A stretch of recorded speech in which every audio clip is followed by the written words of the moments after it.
पाकिस्तान तहरीक इंसाफ के लीडर तैमूर सलीम झगड़ा साहब हमारे साथ हैं। थैंक यू सर, आपने वक्त दिया है। जो मामला इस वक्त पाकिस्तान तहरीक इंसाफ के साथ चल रहे हैं, जैसे सुनते आए हैं, बताया जाता है कि मामला आगे और ज़्यादा टाइटन अप होंगे, उसी तरह से होते जा रहे हैं। हमने दीगर पार्टियों के साथ भी over a period of years हमने ये देखा है कि उन पर सख्ती आती है, लेकिन कुछ स्ट्रैटेजी होती है, किसी तरह से हल्का फुल्का कोई मामला बन जाता है। आपकी पार्टी के साथ सर अभी तक नजर भी नहीं आ रहा और वो मजीद सख्त से सख्तर होता जा रहा है, तो क्या कुछ स्ट्रैटेजी फॉल्ट है, क्या मामला है? नहीं, मेरे ख्याल में जो आपने तबसरा किया था वो मोस्टली ऑन पॉइंट था। स्ट्रैटेजी तो है ना, अगर स्ट्रैटेजी ना होती तो सख्ती ज्यादा ना होती। देखिए, स्ट्रैटेजी सिंपल है, हमें अभी चाहिए अवाम की सपोर्ट। हम माजी में जितना भी जाए, माजी में आपको मुस्तकबिल का हाल नहीं मिलेगा, प्रेजेंट में मिलेगा, प्रेजेंट में। और ये हम पे भी, बाकी सियासतदानों पे भी, मीडिया पे भी, बाकी जो ओपिनियन मेकर्स हैं उन पे भी ये लाजिम है कि आज की बात करें कि अभी क्या हो रहा है। और ये एक हकीकत है, 1988 से तो मुझे इलेक्शन सारे याद है, मेरे चचा लड़ते गए हैं, कभी करीब भी ऐसे नहीं हुआ। चचा मेरे पीपल्स पार्टी में थे, कभी वो right side of the line पे होते थे, कभी वो wrong side of the line पे होते थे। कभी हमें कैंपेन में कभी भी नहीं, 2002 में भी नहीं, 1% भी हमें इशू नहीं हुआ कैंपेन करने का। ठीक है जी, तो पहली चीज तो ये। दूसरी चीज जो आपने कहा कि आगे क्या प्लान है, देखिए मैं दो चीजें कहूंगा। ये जो हम तारीखी स्टेबिलिटी की बात कर रहे हैं, तारीख में पाकिस्तान के पास स्पेस था, अभी हमारे पास इकोनॉमिक स्पेस नहीं है। अगर हमें स्टेबिलिटी चाहिए थी तो फिर वोट ऑफ नो कॉन्फिडेंस नहीं करना चाहिए था, या उसके करने के बाद जब वो नताइज नहीं आए तो इलेक्शन जल्दी करने चाहिए थे।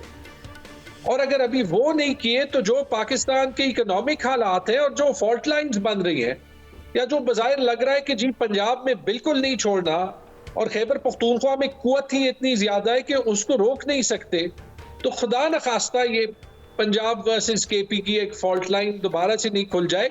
क्योंकि माजरत के साथ झगड़ा साहब, जब आप ये बात करते हैं ना कि हम तो अवाम की ताकत के साथ, तो वो उसका एक मीनिंग यूं लिया जाता है कि जैसे आप किसी रेप्रोशमा की तरफ, आप किसी मुफाहमत की तरफ नहीं जा रहे, आप कह रहे हैं अच्छा फिर असी भी बखाने करके हम भी करके दिखाते हैं कि वो अवाम हमारे साथ है।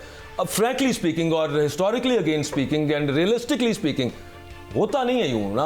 आपको पता ही है कि क्या मामला होते हैं। तो अवाम की ताकत है, बिल्कुल ठीक है, कब मानी गई है पाकिस्तान के अंदर बहुत ज्यादा। दो बातें हैं, पहली चीज तो ये कि अगर मानी गई है या नहीं मानी गई गलत बात है, बिल्कुल है, मानी जानी चाहिए। yes. और मेरे ख्याल में टिपिकल चीज ये है कि जो माजी में इंजीनियरिंग हुई है ना, किसी हद तक उसकी सपोर्ट थी, अभी वो सपोर्ट नहीं बन रही। लेकिन दूसरी चीज ये नहीं कि रिप्रोचमेंट की कोई ख्वाहिश नहीं है। देखिए, खान साहब से किसी ने बात करनी है, खान साहब तो स्टेट के पास ही है, पहली चीज वो बात कर सकते हैं। हमारे तो लीडर सारे थक गए कि हम इसी पाकिस्तान का हिस्सा है, हमें ये इजाजत जरूर दी जाए। बड़ा इंपॉर्टेंट पॉइंट है झगड़ा साहब, आपकी इजाजत के साथ इंटरप्ट कर रहा हूँ छोटा सा यहाँ पे। अच्छा झगड़ा साहब, वही बात, एक तो भट्टी साहब बात कर रहे हैं, दूसरा फिर ये ताहिर मलिक साहब का भी एक आर्गुमेंट सामने आ गया है। अफसोस के साथ कहना पड़ता है, वुड दैट तो हम बहुत सारे कर रहे हैं यहाँ पे कि वुड दैट यूं हो जाए, काश यूं हो जाए, जो मुल्क के लिए बेहतर हो। कि मामला तो कहीं और ही उस तरफ ही निकल रहे हैं। अब इस पर फिर अगेन मेरा सवाल घुमा के मैं दोबारा उसी पे आ रहा हूँ, स्ट्रैटेजी क्या है उसके बाद? ये तो सब कुछ आपने ट्राई कर लिया, इट सीम्स कि सब कुछ फेल हो रहा है। नहीं, मैं तो इस पे बिल्कुल कायम हूँ, फेल नहीं हूँ। जो भट्टी साहब ने बात की, देखिए मुझे कोई नहीं है अगर खान साहब से कोई खुफिया मुलाकात हो, ना मैं ये इंसिन्यूएट करूंगा। लेकिन जो भट्टी साहब ने खान साहब की स्टांस की बात की, इससे किसी को कोई जो है वो डिसएग्रीमेंट हो सकती है, इख्तिलाफ हो सकता है कि वो कह रहे हैं कि फ्री एंड फेयर इलेक्शंस करा दो। देखिए, फ्लेक्सिबिलिटी हम सबको दिखानी है, सबसे पहले हमको दिखानी है, हम दिखाएंगे। मैं अपने अल्फाज का चुनाव जाती तौर भी और जो पार्टी से इंस्ट्रक्शंस भी हैं केयरफुली करता हूं। क्यों करता हूं? क्योंकि हम पे एक रिस्पॉन्सिबिलिटी है, हम कोई जो है नया मुल्क बनाने नहीं चाहते। जो लोग माहौल को ज्यादा पोलराइज, जो सबसे ज्यादा पोलराइज कर रहे हैं माहौल को, आप देख लें, जो सारी मुखालिफ पार्टीज है। जैसे भट्टी साहब ने कहा, उनको 0 को 20 करना है, ठीक है, पहली बात। दूसरी बात, जमहूरियत पाकिस्तान में जैसे भी रही है, 2002 से रही है, कंसिस्टेंटली रही है। जो पहला बीच में ब्रेक आया वो वोट ऑफ नो कॉन्फिडेंस के बाद ही आया, जब पंजाब और केपी की असेंबलीज डिसॉल्व हुई और इलेक्शंस नहीं हुए। हमारा जो मेरे ख्याल में सिर्फ स्ट्रेटजी की बात नहीं है, कुछ असूल की बात है। और असूल ये कि जो आईन हमने बनाया है, हमें ये एक बार मानना है कि वो आईन और वो कानून है या नहीं है। अगर नहीं है तो हम प्रैग्मेटिकली सब कह सकते हैं कि देखिए, ताकत का चश्मा कहीं और होता है और इसलिए ये सारा कुछ एक साइड पे करते हैं।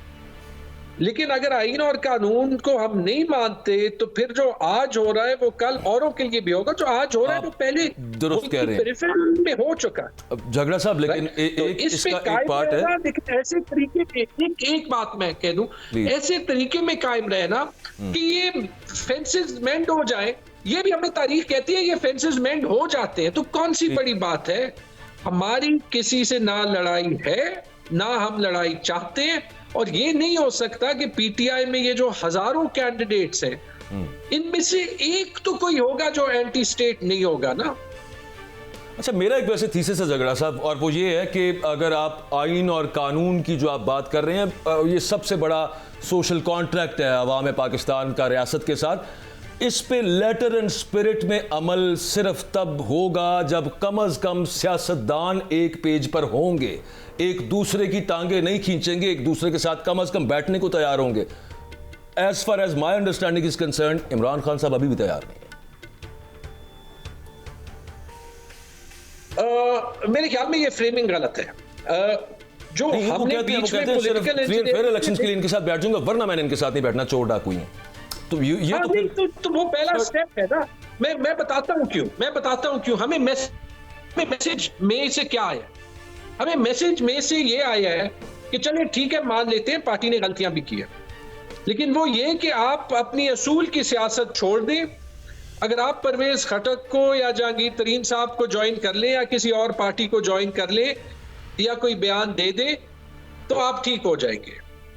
जब हम ये मैसेज देंगे तो फिर सियासत में लोग ही वही आएंगे जिन्होंने पहले अपने इंटरेस्ट्स को प्रोटेक्ट करना है और उन्होंने ये खामखा देखना है कि सूरज किस तरफ से निकल रहा। जब आप चाहते हैं कि सियासतदान एक पैक्ट कर ले, तो फिलहाल आप मुझे असूल पे खड़े होने की इतनी बड़ी कीमत ना अदा करने पड़े। 7 महीने से, बल्कि 3 महीने से तो बेल लेके मैं घर नहीं जा सकता।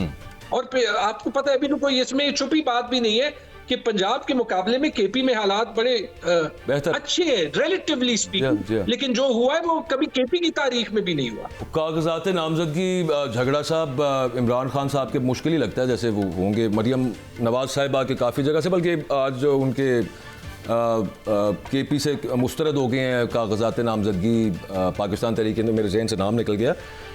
एनीवेज, वो कल प्रेस कॉन्फ्रेंस की पाकिस्तान तहरीक इंसाफ के लीडर्स ने, वो लतीफ़ खोसा साहब बैठे थे, गौर खान साहब बैठे थे, इंतज़ार पंजोता साहब उनके साथ बैठे थे, एक और कोई वकील साहब बैठे थे, दे वर रिप्रेजेंटिंग पाकिस्तान तहरीक इंसाफ। ये एक भी बंदा ने वो नहीं है कि जो एक्चुअल तहरीक इंसाफ थी। शोएब शाहीन साहब भी थे, ये तकरीबन तमाम लोग ये बाद में इन्होंने ज्वाइन किया। और पोस्ट 9 में वो ऐसे लगा कि जैसे एक लोग ये भी बात कर रहे थे कि ये इनको टीवी स्क्रीन पे इस वजह से दिखाया गया है खत्म होगी तहरीक इंसाफ। ये वो लोग हैं ही नहीं कि जो तहरीक इंसाफ थी, ये तो वो एक वहां से आ गया, यहां से आ गया, यहां से आ गया, और वो फेस बन गया तहरीक इंसाफ। नहीं, ये तो पार्टी की रेजिलियंस है, जो उसका मुस्तकिलपन है। और जेन्युइनली मैं कह रहा हूं, देख ले, अगर पाकिस्तान तहरीक इंसाफ खत्म होती तो बल्ले का निशान भी मिल जाता ना। पंजाब पुलिस जो है, डायर की पुलिस, मैं ये नहीं कह रहा कि खत्म हो गई, नॉट एट ऑल। मैं वैसे एक बात कर रहा हूं कि ओवरऑल लीडरशिप जो फेसेस नजर आ रहे हैं, मैं उस पे आ रहा हूं। देखिए, ये सब कुछ इसीलिए हो रहा है कि खत्म नहीं हुई। उसके बरअक्स वो ये है कि उसकी पार्टी की एक्सेप्टेबिलिटी अवाम में ज्यादा हो रही है। दूसरी चीज, इल्जाम पीएमएलएन वाले क्या लगा रहे हैं, और बड़ा सक्सेसफुली उन्होंने एक काम कर दिया कि पीटीआई को, जो फिलहाल 60-70% अवाम को रिप्रेजेंट करती है, और रियासत को एक दूसरे के सामने खड़ा कर दिया, और अभी नहीं, ये 20 महीनों में किया, ठीक है। तो वो करके उसके बावजूद चले मकबूलियत तो उसके बाद हासिल कर ले, अगर तब भी नहीं करते तो अभी माफी मांग ले और साइड पे हो जाए, क्योंकि आपने इलेक्शन की नोटिफिकेशन भी आपकी हो जाए ना तो आप कुछ कर नहीं पाएंगे। और उसकी मिसाल तारीख में हमारे पास है, जो एक इलेक्शन इतने मुतनाज़े हुए वो है 1977 के इलेक्शन। परफेक्ट एक भी इलेक्शन नहीं हुआ, लेकिन इलेक्शंस एक्सेप्टेबल थे, हर एक एक्सेप्टेबल रहा किसी हद तक, सिवाय वो जिसमें जुल्फिकार अली भुट्टो को 2/3 नहीं 3/4 मेजॉरिटी मिली। और मुझे किताब का नाम नहीं याद, लेकिन उसमें लिखा था कि भुट्टो साहब ने रिजल्ट देख के कि मुझे तो मेरी ब्यूरोक्रेसी ने तबाह कर दिया ये रिजल्ट देके, और उसके बाद तबाह तो कर दिया होगा। भुट्टो साहब का अपना भी खैर लाड़काना से भुट्टो साहब ने इलेक्शन कंटेस्ट करना था। उस वक्त जो डीसी साहब थे वहाँ से, जो उस वक्त आरओ थे, उन्होंने भुट्टो साहब के जो मुखालिफ जमात इस्लामी के कैंडिडेट खड़े हुए थे उन्हीं को उठा लिया कि वो कागजात नामजदगी ना जमा करा सके। ये तो खैर इस तरह के मामला होते रहे।